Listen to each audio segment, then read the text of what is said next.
MOI channel में सभी दर्शकों का स्वागत है। आज हम मिलते हैं अटेवा के जिलाध्यक्ष जी श्री निधान सिंह यादव जी से। धन्यवाद सर, जैसा कि आप एक कर्मचारी संगठन का प्रतिनिधित्व करते हैं और इस समय आपकी एक मांग बहुत ज़ोरों से पकड़ रही है कि कर्मचारियों का वोट उधर जाएगा जिधर हमारी पेंशन की बात करेगा। तो सर, मैं ये पूछना चाहता हूँ कि जो कर्मचारी तो उस दिन चुनाव दूसरी ग्रामीण क्षेत्रों में या अन्य कहीं करवाएंगे जा करके, तो वो अपना वोट कैसे डालेंगे? जी हाँ, सही है और ये समस्या आ रही है और शिक्षा कर्मचारी इस विषय पर बार बार फ़ोन भी कर रहे हैं कि कैसे होगा। भाई, हम लोगों का वोट डलवाने तो जा रहे हैं लेकिन हमारा ही मत नहीं पड़ पाएगा तो फिर ये तो ठीक नहीं है। और हमें अपनी इस लोकतंत्र को मजबूत करने के लिए हमारा भी जो मताधिकार का प्रयोग होना चाहिए। तो इसके लिए देखिए, सरकार ने, चुनाव आयोग ने एक व्यवस्था दी है। उस व्यवस्था में ये है कि जैसे ही आपका जब निर्वाचन ड्यूटी आती है तो पहली ट्रेनिंग में आपसे एक फार्म भरवाया जाता है जिसको फार्म 12 कहते हैं।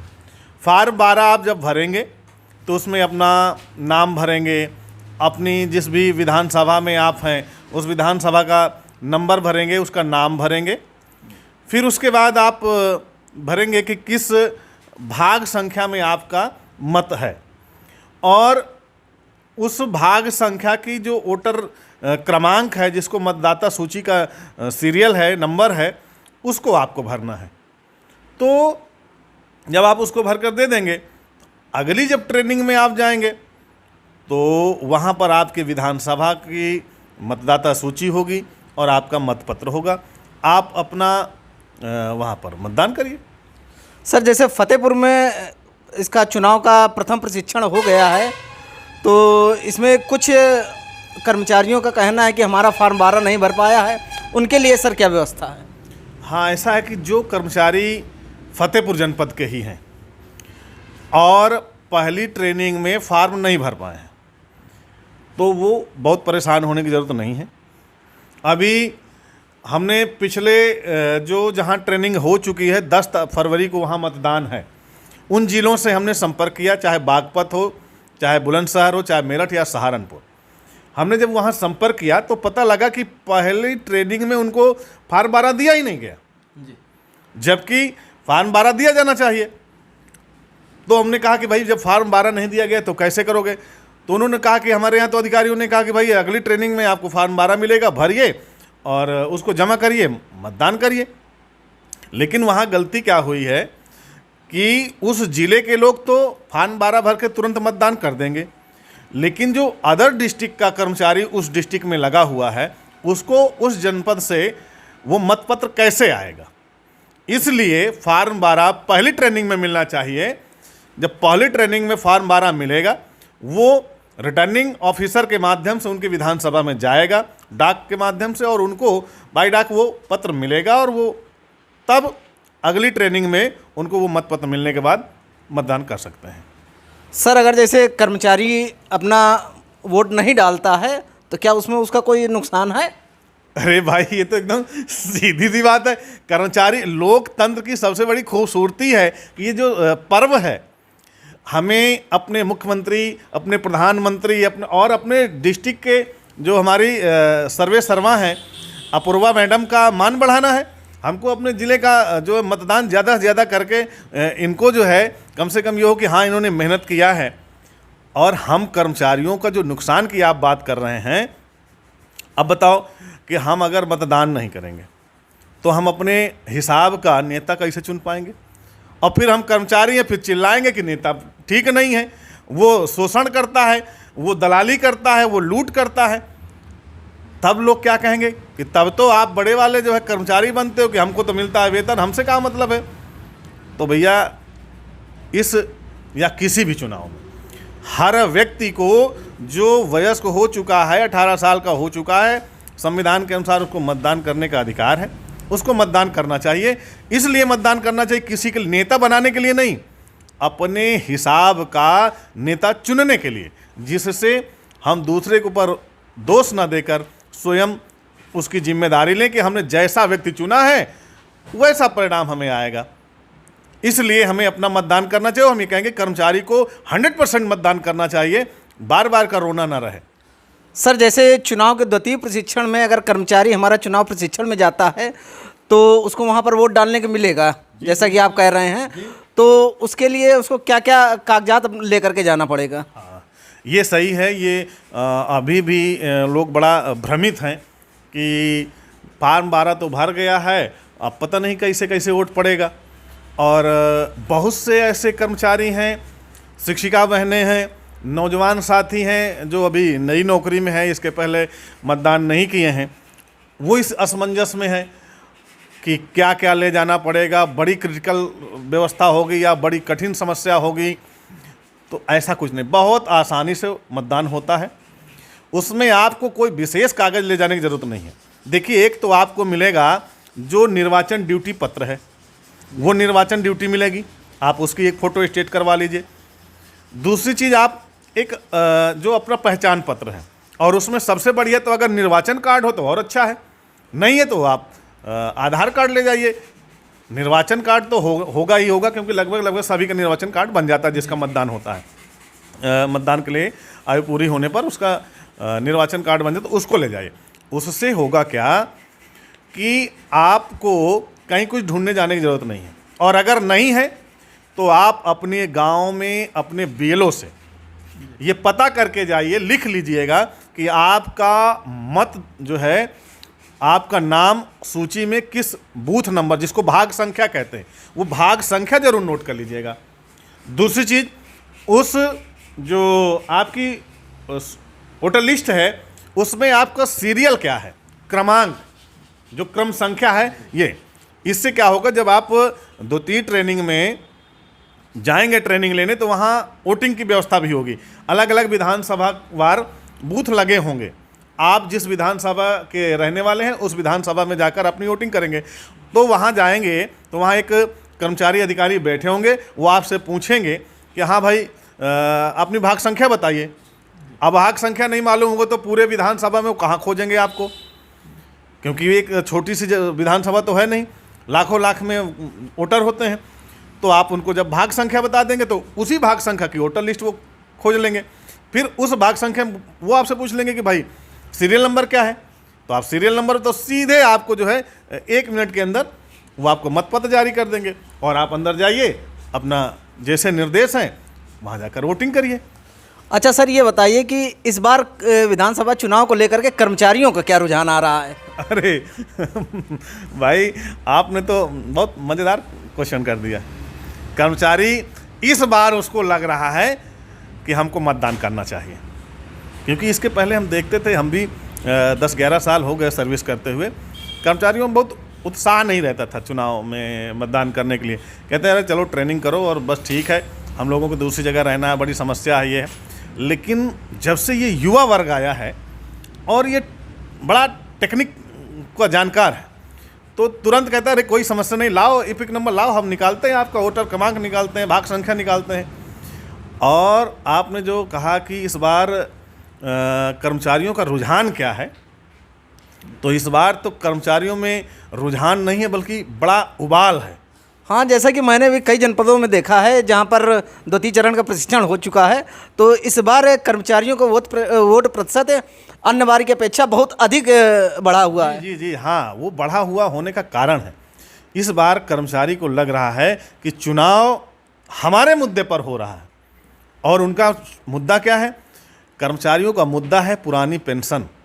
कर्मचारी दिल्ली जाता है, लखनऊ जाता है, ज़िले में बीआरसी में धरना करता है, डीआईएस के यहाँ धरना करता है, अपने अपने विभागों में धरना करता है। काहे के लिए भैया?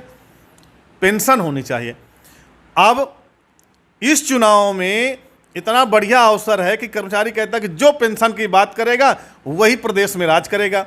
अब कर्मचारी सरकार की ओर देख रहा है, विपक्ष की ओर देख रहा है कि भाई हमारे मुद्दे को कौन ला रहा है चुनाव में, और जो हमारे मुद्दे को चुनाव में लाएगा हम उसका साथ देंगे। कई पार्टियां अपने घोषणा पत्र में ला भी रही हैं, तो जाहिर सी बात है कि जो पार्टी चुनावी घोषणा पत्र में इस मुद्दे को पुरानी पेंशन बहाली कर वादा करेगी, कर्मचारी उसके लिए बिल्कुल मन बना रहा है, और साथ साथ स्वयं के साथ अपना घर, परिवार, समाज और लोगों को भी प्रेरित कर रहा है कि इस बार इसमें मतदान करना है, क्योंकि उसको लग रहा है कि ये मेरा निजी फ़ायदा है और मेरा निजी फ़ायदा तभी होगा जब जो घोषणा करेगा उसकी सरकार बनेगी। और देखिए, हम लोग तो अभी भी उम्मीद करते हैं कि हमारे माननीय योगी जी इस मुद्दे को हल कर सकते हैं, क्योंकि जी वो कैसे? अरे बिल्कुल हल कर सकते हैं कि पूर्ण बहुमत की सरकार है, डबल इंजन की सरकार है। अभी इसके पहले जब केंद्र में मनमोहन सिंह की जब सरकार थी तो इन्होंने पत्र भी लिखा था। इन्होंने मनमोहन सिंह जी को लिखा था कि पेंशन बहुत ज़रूरी है और पेंशन होना चाहिए और ये कर्मचारियों का हक है। तो इससे हमें ये लगता है कि ये जो वर्तमान सरकार है ये भी पेंशन पर महत्वपूर्ण कदम उठा सकती है, और अगर नहीं उठाती है तो इसका नुकसान इनको उठाना पड़ेगा। और जो भी विपक्षी दल इसको लाते हैं अपने घोषणा पत्र में या लाए हैं, उनको सीधे सीधे फायदा होगा। और यही फायदा यही नहीं, सरकार भी बनेगी बिगड़ेगी इस मुद्दे पर। और अगर सरकार बदल जाती है तो वो ये मुद्दा 2024 में भी प्रभावित करेगा और देश की राजनीति को बदलेगा, ये मैं दावे के साथ कह रहा हूँ। सर, कर्मचारियों को नई पेंशन दी तो जा रही है। हाँ, ये बात आपकी सही है, नई पेंशन तो दी जा रही है, लेकिन आप ये जानते हैं कि नई पेंशन जो शेयर आधारित पेंशन है, ये नई पेंशन क्यों कर्मचारी लेना नहीं चाह रहा है, दी जा रही है उसको। जैसा कि अभी कुछ दिन पहले बताया गया था, शायद सचिव ने बताया था कि नहीं, नई पेंशन स्कीम पुरानी पेंशन स्कीम से ज़्यादा लाभकारी है। अरे भाई, वो स्वयं पुरानी पेंशन ले रहे हैं और कर्मचारियों को बता रहे हैं नई पेंशन। आप किसान बिल को उठा के देख लीजिए, किसान बिल के बारे में भी सरकारों ने, IAS अधिकारियों ने, सरकार के और नुमाइंदों ने कहा था बहुत अच्छा किसान बिल है, किसान समझ नहीं पा रहे हैं। अब ये बताइए, जब अच्छा था तो इसको वापस क्यों लिया गया, और अगर नहीं अच्छा था तो इसको लाया क्यों गया था? ये किसकी कमी से ये इतने 700-800 लोग मरे, इसका जिम्मेदार कौन होगा बताइए? वर्तमान में जब इसको वापस लिया गया तो क्यों लिया गया? अगर ये अच्छा था तो लागू करना चाहिए, और नहीं अच्छा था तो लाया क्यों गया था? क्या इतने लोगों की जान लेने के लिए? लेकिन सर, ये जो किसान आंदोलन जो चल रहा था उसका और कर्मचारियों की जो पुरानी पेंशन है, इसका कहीं मेल नहीं हो रहा है। हाँ, ये बात आपकी सही, मेल तो नहीं हो रहा। हम तो एक उदाहरण के तौर पर कह रहे हैं कि जैसे उसको ही बड़ी वाहवाही की जा रही थी, किसान बिल बहुत अच्छा है, लोग समझ नहीं पा रहे हैं, अरे ये सरकार विरोधी है, वैसे ही पेंशन की जो बात कर रहा है उसको कह रहे हैं कि अरे ये समझ नहीं पा रहे हैं, इनको तो बहुत लाभ मिलने वाला है। अरे, और वो कर्मचारी कह रहा है हमको बहुत लाभ वाली आप रख लीजिए, सरकार फायदे में रहेगी, हमको कम लाभ वाली पुरानी पेंशन दे दीजिए। एक बात और कहना चाहेंगे कि पुरानी पेंशन नेता ले रहे हैं। नेता क्यों ले रहे हैं? एक दिन के लिए शपथ ग्रहण कर लेते हैं, चाहे वो विधायक हों, सांसद हों, MLC हों, राज्यसभा सदस्य हों, एक दिन के लिए शपथ ग्रहण कर लें और अगले दिन सरकार गिर जाए, उनको आजीवन पुरानी पेंशन मिलेगी। उनको तो नहीं कहा जाता कि नई पेंशन के तहत जितना उनका अंशदान होगा उतना पेंशन मिलेगा। वो क्यों पुरानी पेंशन ले रहे हैं? और कर्मचारियों कह रहे हैं आप नई पेंशन लीजिए, नई पेंशन अच्छी है। और अगर नई पेंशन अच्छी है तो सेना के हमारे जो जवान हैं उनको ये अच्छी पेंशन क्यों नहीं दी जा रही है? उनके साथ भेदभाव क्यों किया जा रहा है? अगर अच्छी व्यवस्था है तो उन साथियों को जो वहाँ पर सीमा पर डटे रहते हैं रात दिन, बारिश में, बर्फ़ में, उनको अच्छी व्यवस्था से क्यों नहीं आच्छादित किया जा रहा है? सर, ये बताइए कि जो लोग द्वितीय प्रशिक्षण में मतदान करेंगे, जो कर्मचारी, क्या उनकी वोटर लिस्ट वहाँ पर उपस्थित रहेगी? जी हाँ, पहले तक तो देखिए, जब मतदान के लिए कर्मचारी जाएंगे तो वहाँ वोटर लिस्ट उपस्थित रहेगी, उपलब्ध रहेगी, और वोटर लिस्ट में टिक लगाया जाता है, तभी पता चलता है कि हाँ कर्मचारी, आप लोग तो सब लोग वोट डलवाने के लिए जो जा रहे हैं उनको पता होगा कि उसमें टिक करना पड़ता है कि इसका मतदान हो चुका है, तो वहाँ मतदाता सूची रहेगी। हाँ, उसमें आपको भाग संख्या और क्रम संख्या बताना होगा। अगर सर मतदाता सूची वहाँ पर उपस्थित नहीं है तब कर्मचारी क्या करेगा? अपना मत कैसे डालेगा? नहीं, वो वहाँ रहेगी, वहाँ उपलब्ध रहेगी, उसमें केवल भाग संख्या और क्रम संख्या बताना होगा। ये आपको अपनी भाग संख्या और क्रम संख्या लेकर जाना है। अगर भाग संख्या और क्रम संख्या उसको पता नहीं है तब वो कैसे अपना मतदान करेगा? हाँ, ये बात इम्पोर्टेंट है कि अगर भाग संख्या, जिसको बूथ भी कहते हैं, बूथ संख्या, और मतदाता क्रमांक, ये उसके पास नहीं है, तो वहाँ फिर जो कर्मचारी या अधिकारी वोट डलवाने के लिए बैठे होंगे वो आपको कैसे ढूंढेंगे कि आपका नाम मतदाता सूची में। तो उसके लिए इस बार निर्वाचन आयोग ने बड़ी अच्छी व्यवस्था की है। आपके पास मोबाइल होगा, आप सब लोग मोबाइल चलाते हैं, उसमें आपको डाउनलोड करना है वोटर हेल्पलाइन। और वोटर हेल्पलाइन जब आप डाउनलोड करेंगे तो उसमें उसको डाउनलोड करने के बाद जब आप खोलेंगे तो आएगा search in your name. Search in your name में जाएंगे तो फिर सर्च इन इपिक आएगा। तो सर्च इन इपिक में जब जाएंगे तो उसको टच करिए, फिर उसमें आपका खुल जाएगा कि उसमें आप अपना इपिक नंबर डालिए। जब इपिक नंबर आप डाल देंगे और सर्च करेंगे तो आपका नाम, एज और मतदाता क्रमांक, भाग संख्या, ये सब आपको आ जाएगा आपके मोबाइल पे, और उससे अपना भाग संख्या और मतदाता क्रमांक आप नोट कर सकते हैं। और वहाँ जा कर के आप बताएंगे, जैसे आप पूछेंगे कि हाँ भाई ये हमारा वोट डालना है, तो वो पूछेंगे कि भाग संख्या बताइए, मतदाता क्रमांक बताइए, भाग संख्या, विधानसभा का नाम बताइए। उसमें सब रहेगा, विधानसभा का नाम रहेगा, विधानसभा का नंबर रहेगा, आपका मतदाता सूची में क्रमांक रहेगा, भाग संख्या रहेगी, आपका नाम, पता सब उसमें खुल के आ जाएगा। और उससे आप एकदम आसानी से, जिन लोगों के पास मतदाता सूची या बीएलओ से नहीं मिल पाई है या क्रमांक नहीं मिल पाया, सीधे अपने घर में बैठ के वोटर हेल्पलाइन से इसकी मदद ले सकते हैं। और नहीं अगर कर पा रहे हैं तो अटेवा के कुछ साथी वहाँ उपलब्ध रहेंगे, आपकी मदद भी कर देंगे। आप अपना वोटर कार्ड लेकर आइएगा। वोटर कार्ड जो इपिक है, इपिक नंबर उसमें जैसे मोबाइल में सर्च करेंगे तो कुछ साथी वहाँ उपलब्ध रहेंगे, क्योंकि हम लोग भी, कर्मचारी भी चाह रहे हैं कि ज़्यादा से ज़्यादा मतदान हो और हमारे ज़िले का मान बढ़े, इसलिए हम लोग मदद करने के लिए वहाँ उपस्थित रहेंगे। इसके पहली ट्रेनिंग में भी हम लोगों ने लोगों को ज़्यादा से ज़्यादा फार्म 12 उपलब्ध करवाए हैं, भरवाए हैं, और प्रयास हमारा ये है कि ज़्यादा से ज़्यादा मतदान हो। क्या उस दिन, जिस दिन द्वितीय प्रशिक्षण में मतदान होगा, आप और आपकी टीम वहाँ पर उपस्थित रहेगी? जी हाँ, हमारे कुछ साथी वहाँ पर उपस्थित रहेंगे। जैसे कि फर्स्ट मीटिंग अगर उनकी ट्रेनिंग है तो वो सेकंड मीटिंग उपस्थित रहेंगे, और अगर सेकंड मीटिंग ट्रेनिंग है तो फर्स्ट मीटिंग उपस्थित, मतलब दिन भर वहाँ हमारे साथी अटेवियंस उपस्थित रहेंगे।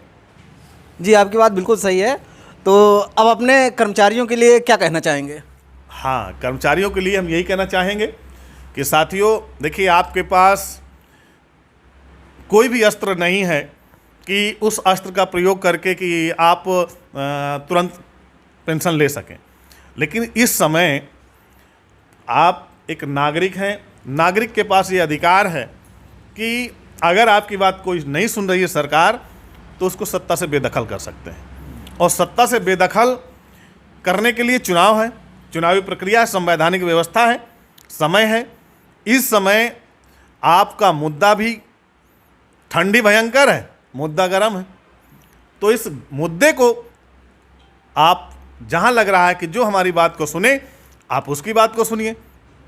और आने वाले भविष्य में आप देखिएगा कि कर्मचारियों को कोई उंगली नहीं उठा पाएगा, क्योंकि जब आप संगठित होंगे तो सब कोई आपको एक वोट बैंक की रूप में देखेगा, और आप पर सबकी निगाहें जो हैं आपकी तरफ रहेंगी।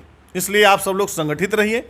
कर्मचारियों से मेरा निवेदन है, और ज़्यादा से ज़्यादा मतदान करिए, नहीं तो पुरानी पेंशन जैसे मुद्दे को भविष्य में कोई न छूने वाला है, न पूछने वाला है। और नेता भी कहेंगे कि भाई कर्मचारियों की, इनको धरना हड़ताल करें, मारो लाठी इनको, क्योंकि ये तो चुनाव के समय हमें तो प्रभावित नहीं करेंगे, अपनी जाति और धर्म पार्टी में बढ़ जाएंगे, जाने दो, इनको कौन पूछने वाला है।